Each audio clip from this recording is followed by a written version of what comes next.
Hi hello welcome to தேடை reports. இப்போ நம்ம பார்க்க போகிறது தெலுங்கு படத்தில் ரீமேக் பண்ணி தமிழில் ஒரு மிகப்பெரிய சூப்பர் ஹிட் கொடுத்த ஜெயம் ரவி ஹீரோவா நடித்த சந்தோஷ் சுப்பிரமணியம் படத்தினுடைய திரை விமர்சனத்தை பற்றி தான் பார்க்க போகிறோம். மகன் சந்தோஷாக ஜெயம் ரவி நடிச்சிருக்கிறாருங்க. அப்பா சுப்பிரமணியமாக பிரகாஷ் ராஜ். தன் மகன் என்ன நிறத்தில் சட்டை அணிய வேண்டும் என்பதிலிருந்து கேரம் விளையாட்டில் அவன் எந்த காயை எப்படி அடிக்க வேண்டும் என்று சொல்வதிலிருந்து படிப்பு, தொழில், கல்யாணம் என அடுத்தடுத்து எல்லா முடிவுகளையும் அப்பாவே எடுக்கின்றார்.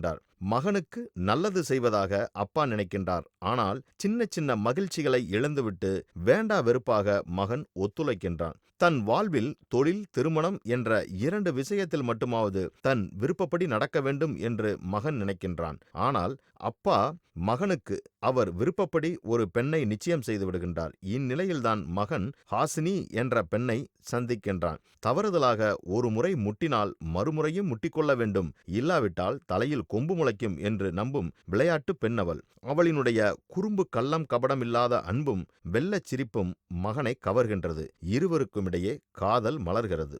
ஒரு கட்டத்தில் அப்பாவிடம் தன் காதலிக்கும் பெண்ணை பற்றி சொல்கின்றான் மகன். அவளை அழைத்து வா, ஒரு வாரம் நம் வீட்டில் இருக்கட்டும், நம் குடும்பத்திற்கு அவள் ஏற்றவளா என்று பார்க்கலாம் என்கிறார் அப்பா. சுற்றுலா போவதாக தன் அப்பாவிடம் சொல்லிவிட்டு ஜெயம் ரவி வீட்டிற்கே வருகிறாள் ஜெனிலியா.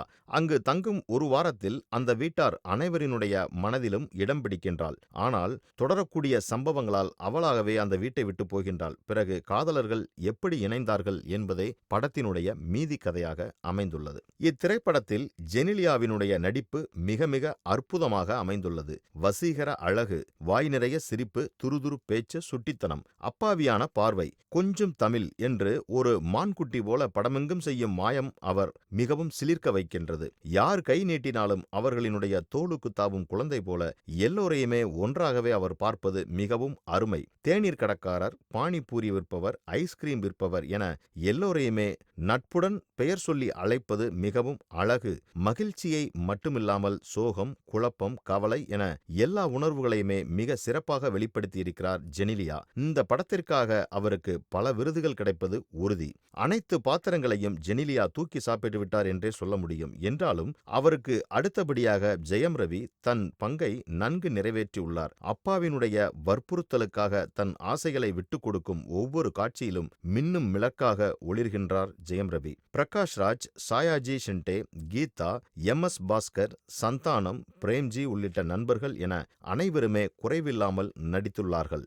ஜெயம் ரவிக்கு நிச்சயிக்கப்பட்ட கீரத் சூரிய ஒளி படாமல் வீட்டிற்குள்ளேயே வளர்ந்த பூச்செடி போல் இருக்கின்றார். அவரை இன்னும் நன்றாக பயன்படுத்தி இருக்கலாம். தேவி ஸ்ரீ பிரசாத்தினுடைய இசையில் பாடல்கள் ஓகே டைப்பாக அமைந்துள்ளது. டி கண்ணனினுடைய ஒளிப்பதிவு நன்று.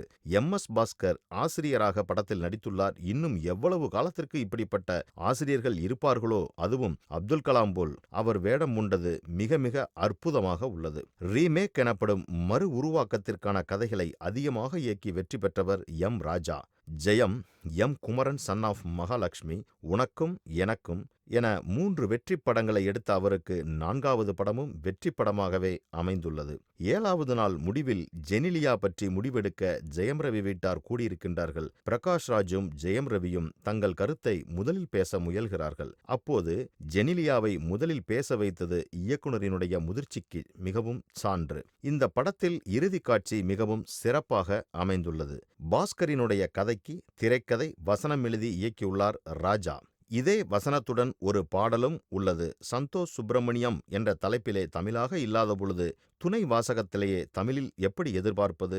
நல்ல கதைக்காக, ஜெனிலியாவினுடைய அபார நடிப்புக்காகவும் இந்த படத்தை மீண்டும் ஒரு முறை தியேட்டரில் சென்று பாருங்கள், மனம் குளிர சிரியுங்கள். இந்த மாதிரி சினிமா செய்திகளை உடனுக்குடன் தெரிந்து கொள்ள தி தேடை ரிப்போர்ட்ஸை பாருங்க. கமெண்ட் பண்ணுங்க, லைக் பண்ணுங்க, சப்ஸ்கிரைப் பண்ணுங்க, ஷேர் பண்ணுங்க.